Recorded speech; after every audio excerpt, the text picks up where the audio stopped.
Tahun 1816 menjadi salah satu titik penting dalam sejarah Indonesia. Beberapa tahun sebelumnya, wilayah yang berada sempat berada dalam kekuasaan Inggris setelah berbagai politik Eropa dan jatuhnya kekuasaan Napoleon Bonaparte. Namun, keadaan itu tidak langsung selamanya. Pada tahun 1814, Inggris dan Belanda bertemu di London dan menghasilkan sebuah kesepakatan yang dikenal sebagai Konferensi London. Dalam kesepakatan tersebut, Inggris menyetujui pengembalian wilayah jajahan Belanda. 2 tahun kemudian, tepatnya 19 Agustus 1816, penyerahan kekuasaan Batavia secara resmi dilakukan. Kekuasaan yang sebelumnya berada di tangan Inggris kembali kepada tangan Belanda. Bagi pemerintah Belanda, kembalinya Hindia Belanda berarti kesempatan untuk membangun kembali kekuasaan dan mendapatkan keuntungan dari wilayah jajahan. Namun, bagi masyarakat pribumi, kembalinya Belanda berarti dimulainya kembali kehidupan bawah perintah kolonial.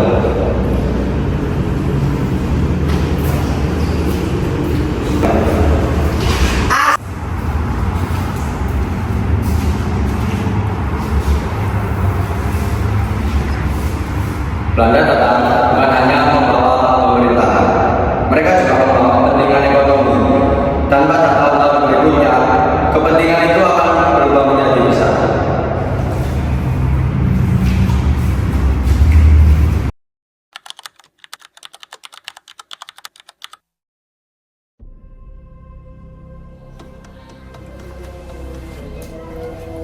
Mulai hari ini, pemerintahan Hindia Belanda kembali berada di bawah kekuasaan Kerajaan Belanda. Jadi, pemerintahan Inggris telah berakhir. Benar, Inggris telah menyerahkan wilayah ini kepada Belanda. Lalu bagaimana dengan rakyat? Dan akan tetap menjalankan kehidupan seperti biasa. Pemerintah akan mengatur wilayah ini dengan memastikan semuanya berjalan dengan tertib. Tertib menurut siapa, Tuan? Kamu seharusnya tidak perlu khawatir. Pemerintah Belanda akan mengatur perdagangan, pertanian, dan keamanan. Tapi, tanah-tanah ini milik siapa? Tanah berada di bawah pengawasan pemerintah. Lalu para petani? Mereka akan tetap bekerja. Bekerja untuk siapa? Untuk kehidupan mereka, dan tentu saja untuk kepentingan-kepentingan pemerintah. Semoga rakyat tidak berada di pihak yang dirugikan. Asalkan mereka mengikuti aturan, semua akan baik-baik saja.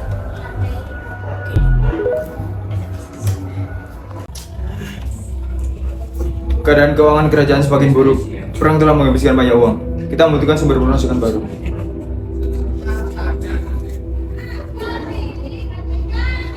Pada masa setelah kembalinya Belanda, pemerintah kolonial menghadapi persoalan keuangan yang sangat berat.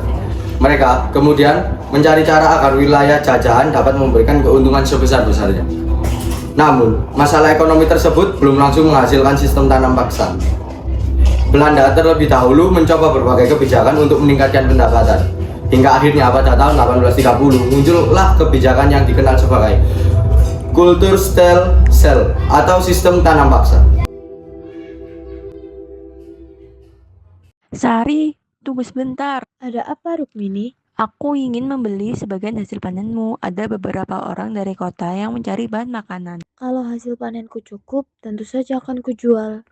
Kamu kelihatannya sedang banyak pikiran. Aku hanya khawatir Khawatir tentang apa? tentang pemerintahan yang sekarang. Belanda. Iya, Emangnya kenapa? aku dengar mereka sedang mencari cara untuk mendapatkan lebih banyak uang dari tanah kita. Bukankah kita sudah biasa membayar pajak? Itulah masalahnya, aku tidak tahu apa yang mereka inginkan selanjutnya. Wah, hasil panen meningkat. Kopi gula dan berbagai komoditas lainnya dapat dijual ke pasar internasional.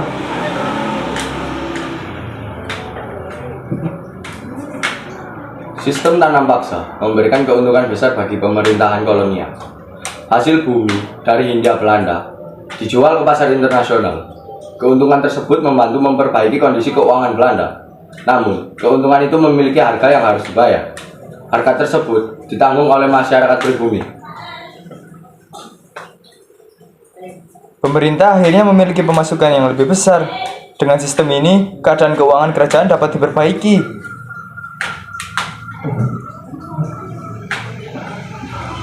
Dari sudut pandang pemerintah, kebijakan tersebut dianggap berhasil.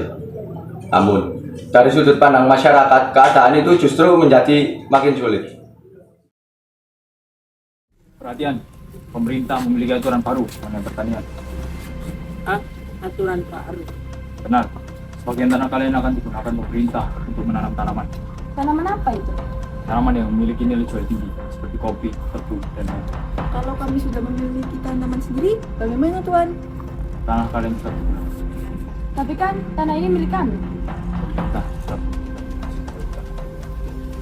Berapa banyak tanah yang dibutuhkan? Sebagian tanah yang dimiliki oleh masyarakat. Lalu, bagaimana kami memenuhi kebutuhan keluarga? Kalian masih memiliki tanah yang lain untuk kebutuhan. Kalau panen tanaman pemerintah gagal, Kalian harus mengikuti peraturan pemerintah. bagaimana dengan pajak? Hasil dari tanaman kalian akan digunakan untuk mengganti kewajiban pajak. Jadi rakyat suruh menanam tanaman yang kita inginkan.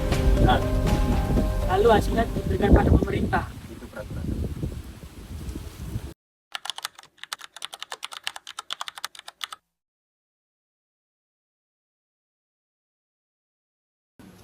Mengapa hasil yang diserahkan lebih sedikit daripada yang diharapkan? Karena faktor tanah dan cuaca tidak memungkinkan. Pemerintah sudah memberikan aturan. Rakyat sudah menjalankan. Hasilnya harus tetap memenuhi target. Tuan bilang, rakyat juga butuh makanan. Pemerintah membutuhkan hasil untuk menjalankan negara. Negara tidak bisa berdiri jika rakyatnya menderita.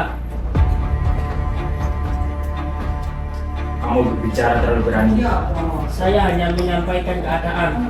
Tuan, kami tidak meminta banyak, tetapi kami meminta hasil yang cukup untuk mengikuti keluarga kita. Kalian harus memahami bahwa pemerintah sedang berusaha memperbaiki keadaan. Tetapi apakah menurut itu yang butuhkan sebenarnya? Kita harus memahami warga. Kalian tidak memahami urusan pemerintah. Kita memang tidak memahami urusan pemerintah, tapi kita juga memang merasa apa-apa.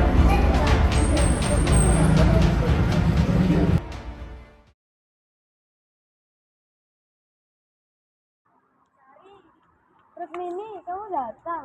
Aku membawa sedikit minuman loh buat kamu. Wah, terima kasih. Bagaimana dengan pekerjaanmu? Berat sekali. Tanaman yang diminta pemerintah membutuhkan banyak waktu. Apakah hasilnya bagus? Aku tidak tahu. Kalau hasilnya bagus, sebagian akan diserahkan. Kalau gagal, kita juga yang kena. Jadi, keuntungan besar itu bukan untuk kalian. Tentu saja tidak. Lalu apa yang kalian dapat? Tidak dapat apa-apa. Bagaimana keadaan latang? Kami sudah bekerja semampunya, Kak. Bagus, tapi jangan lupa untuk menanam tanaman untuk kita makan. Tapi masalahnya tanah kita terbatas. Itulah sebabnya kita harus mengatur semuanya. Apa itu mengatur apa itu? Sari, apakah kamu baik-baik saja? Aku hanya lelah, Rukmini. Bukankah kamu sudah bekerja setiap pagi? Iya, aku harus menyelesaikan pekerjaan di ladang. Bagaimana makanan di rumahmu? Tidak banyak. Aku akan membantumu. Wah, terima kasih. Saya baru dapat kabar. Wah, keberapa, Pak? Hasil panen dari beberapa wilayah akan diperiksa kembali oleh pemerintah. Apa? Diperiksa? Ya, Bagaimana kalau tidak sesuai? kita lebih jelaskan kepada kita. Pak, apakah pemerintah mau mendengarkan? Saya akan dapat. Saya tidak ingin melawan siapapun. Saya hanya ingin keluarga saya makan dengan tenang.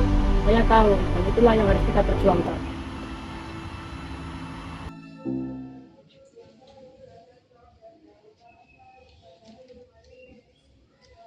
Kembalinya Belanda pada tahun 1816 membawa Hindia Belanda kembali ke dalam pemerintahan kolonial. Selama bertahun-tahun, pemerintah Belanda berusaha mendapatkan keuntungan dari wilayah jajahannya. Salah satu kebijakan yang paling terkenal adalah sistem tanam paksa yang mulai diterapkan pada tahun 1830. Melalui kebijakan tersebut, rakyat diwajibkan menanam tanaman tertentu yang memiliki nilai jual tinggi di pasar internasional.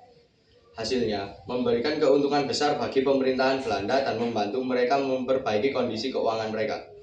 Namun, di balik keuntungan tersebut, terdapat kehidupan rakyat yang harus menanggung berbagai beban.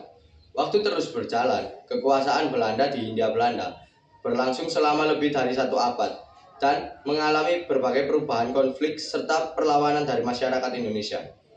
Namun, kekuasaan tersebut akhirnya tidak bertahan selamanya. Pada tahun 1940, Belanda sendiri diduduki oleh Jerman dalam Perang Dunia Kedua. Sementara itu, perang semakin meluas ke wilayah Asia. Pada awalnya, tahun 1942, Jepang mulai menyerang wilayah Hindia Belanda. Pasukan Jepang berhasil menguasai berbagai wilayah penting dan terus mendesak pemerintahan Belanda.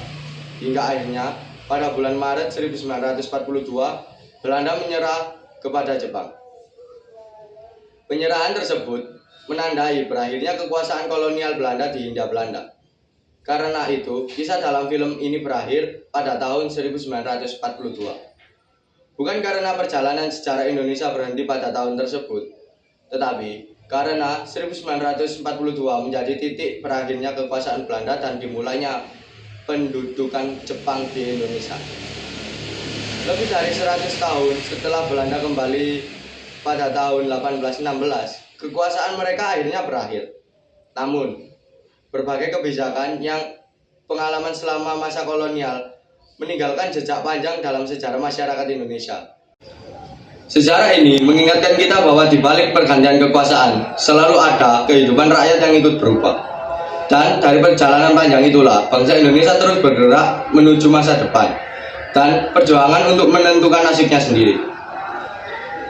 1816 menjadi awal kembalinya kekuasaan Belanda. 1830 menjadi awal sistem tanam paksa. Dan 1942 menjadi akhir kekuasaan Belanda di Hindia Belanda. 3 tahun yang menandai sepanjang sebuah masa dalam sejarah Indonesia. Itulah 3 periode yang menandai perjalanan panjang sebuah masa dalam sejarah Indonesia.